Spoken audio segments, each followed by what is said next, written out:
মই কবি জোনমণি দাসলৈ গভীৰ শ্ৰদ্ধাঞ্জলি জনাই তেওঁৰ কবিতা এটি পাঠ কৰিছোঁ। মাজে মাজে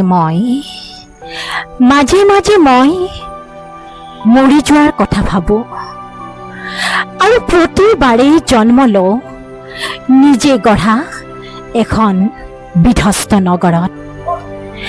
জীৱনটোৰ জোখাৰে মানুহক যিমানখিনি দুখ লাগে, জীৱনটোৰ জোখাৰে মানুহক যিমানখিনি দুখ লাগে, সিমানখিনি দুখ মোৰ সাঁচতীয়া ভঁৰালত নাই।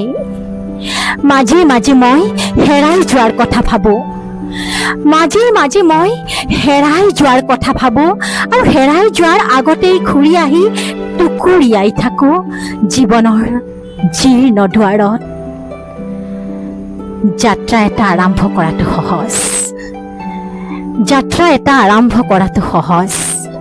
স্থিৰ লক্ষ্য এটা নাথাকিলে ৰাস্তা এটা বিচাৰি লোৱাটো টান।